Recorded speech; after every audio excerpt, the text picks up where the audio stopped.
పెద్ద బాబు పెద్ద సినిమా తీస్తారేమో అనుకుంటే పెద్ద స్ట్రైకేశారు.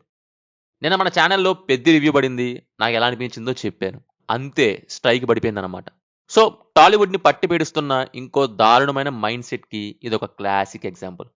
అనిపించింది చెబితే తట్టుకోలేక, కంటెంట్‌తో ఆన్సర్ చెప్పలేక కొట్టే కాపీరైట్ స్ట్రైక్స్ దందా గురించి మనం మాట్లాడుకుందాం మరిప్పుడు.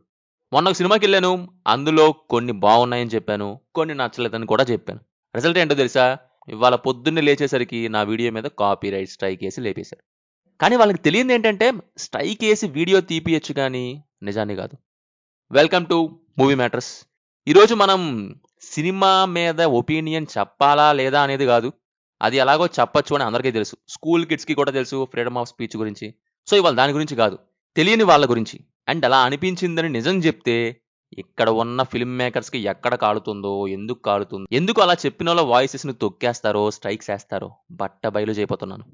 నేను మీలాగే సాధారణ ప్రేక్షకుడిని. మీరు వీడియో కామెంట్స్‌లో, ట్విట్టర్‌లో, ఇన్‌స్టాలో లేదా ఏదన్నా ఛానెల్ వాళ్ళొచ్చి మైక్ పెట్టి అడిగితే ఎలా ఉందో రివ్యూ చెప్తారు.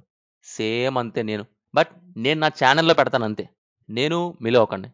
సినిమా రిలీజ్‌కి ముందు సినిమా వాళ్ళొచ్చి మా సినిమా తప్పకుండా చూడండి అని మైక్‌ల ముందు అరిచే ఈ ప్రొడ్యూసర్సు, డైరెక్టర్స్ సినిమా రిలీజ్ అయ్యాక అదే పర్సన్ సినిమా పెద్దగా లేదు అని చెప్తే మాత్రం ఎందుకు కాపీరైట్ స్ట్రైక్స్‌తో గొంతు నొక్కుతారు? స్క్రిప్ట్ మీద, క్యారెక్టర్స్ మీద పెట్టాల్సిన కాన్సంట్రేషన్ చెప్పేటోడిని తొక్కేసే పని మీద ఎందుకు పెడుతున్నారు? This is not just about a video take down. ఇదొక ఇండస్ట్రీ ఇన్‌సెక్యూరిటీ. నిజాలు ఎవరో వినకూడదు, వినపడకూడదు, భజన మాత్రమే అన్ని చోట్ల వినాలి అని ఫిక్స్ అయిన వాళ్ళ మైండ్ సెట్ మీద ఈరోజు మనం మాట్లాడుకుందాం. మరిక సీట్ బెల్ట్స్ పెట్టుకోండి, మాట్లాడుకుందాం. చాప్టర్ 1 ది పెద్ద ఇన్సిడెంట్. నిజం చెప్తే ఉలికెందుకు? అసలు ఏం జరిగిందో చూద్దాం. 'పెద్ది' మూవీకెళ్ళాను. ఒక జెన్యూన్ ఆడియన్‌గా సినిమా ఎలా ఉందో రివ్యూ చెప్పాను. One more thing. దాచుకొని మాట్లాడటాలు ఇక్కడ ఉండవు. ఎలా ఉంటే అంతే. కవర్ అప్ లాంటివి ఉండవు మన దగ్గర.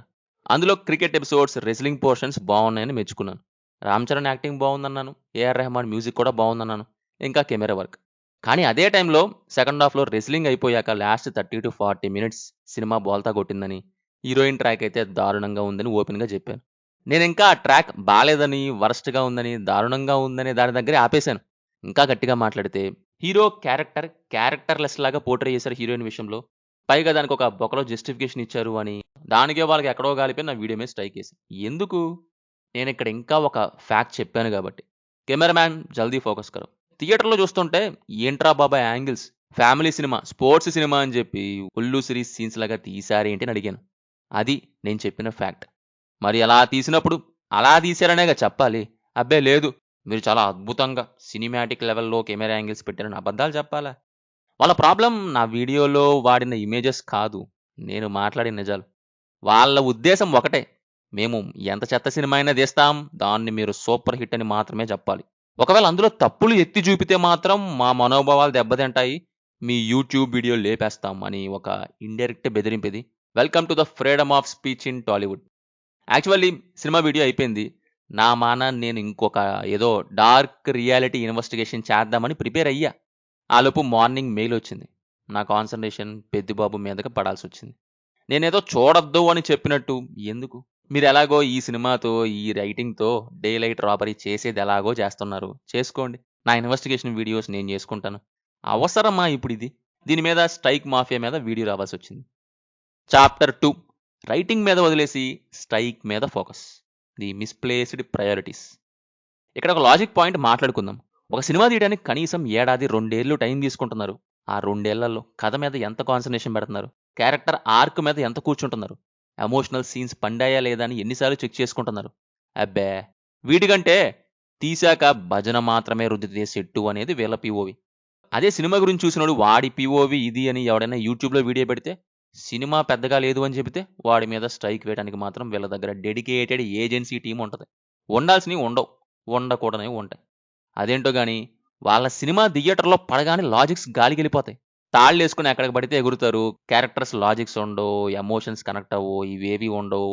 కానీ ఉండకూడనివేంటి? ఇవన్నీ చెప్పినోడు నోరు నొక్కేటాలు. సో, మీరు ఏది పడితే అది తీసేస్తే ఎంత పడితే అంత లాగేసుకోవాలనుకుంటున్నారు. దానికి నా వీడియో అడ్డేం కాదు గదా! నా వీడియో వల్ల ఏది ఆగదు. ఎంతమంది రుద్దుడు రుద్ది లాక్కోలేదు. అయినా వందల మంది జీతాలిచ్చి మరీ పీఆర్ ఏజెన్సీలు పెట్టుకుంటున్నారు. నా క్వెషన్ ఏంటంటే, వీడియోలు డిలీట్ చేయడానికి పీఆర్ ఏజెన్సీ మీద పెడుతున్న ఫోకస్, మనీ, టైం ఆ సినిమా రేటింగ్ మీద పెడితే అసలు ఈ అవుట్‌పుట్ రాదు గదండీ.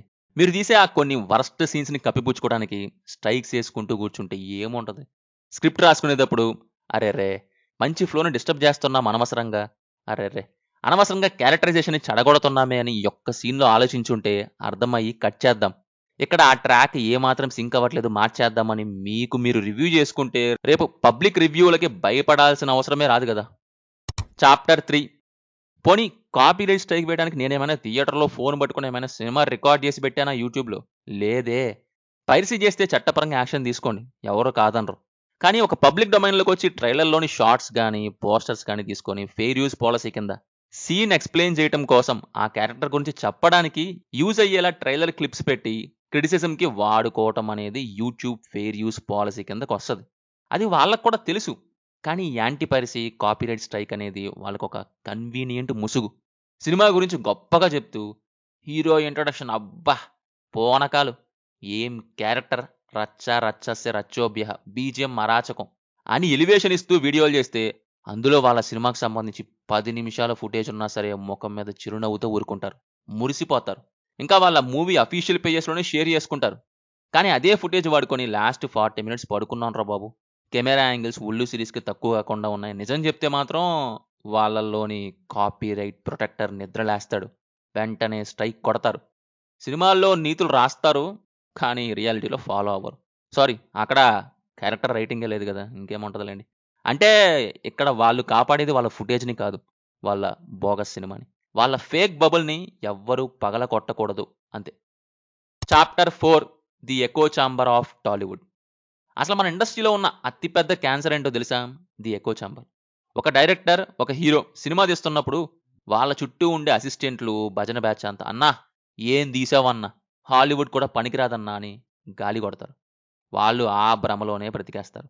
కానీ కట్ చేస్తే థియేటర్‌లో 400, 600 రూపాయలు పెట్టి టికెట్ కొనే ఒక సామాన్యుడు సినిమా చూసి "ఏంటి అసలిది? అంత లేదు" అంటాడు. సేమ్ అదే నేను చెప్పింది. కానీ వీళ్ళు ఆ ఫీడ్‌బ్యాక్‌ని తీసుకోరు. అవును. మనం నెక్స్ట్ టైమ్ కొంచెం తప్పులు మార్చుకుందామనే ఆలోచన ఈ మేకర్స్‌కుండదు. వాళ్ళ దృష్టిలో అనిపించింది చెప్పడం అంటే ఒక హేట్ క్రైమ్. ఎవడైనా విమర్శిస్తే వాడు యాంటీ ఫ్యాన్ లేదా కావాలనే నెగెటివ్ స్ప్రెడ్ చేస్తున్నాడురా అని ముద్రేసేస్తారు. Chapter 5 the Streisand effect. ఇక్కడ వాళ్ళకి తెలియని ఒక లాజిక్ చెప్తా వినండి. దాన్నే స్ట్రైసాండ్ ఎఫెక్ట్ అంటారు. మీరేదైనా ఒక నిజాన్ని దాచాలని లేదా మీరు గొంతు నొక్కాలని బలవంతంగా ప్రయత్నిస్తే అది 10 రెట్లు ఎక్కువ ముందుకు రీచ్ అవుతుంది.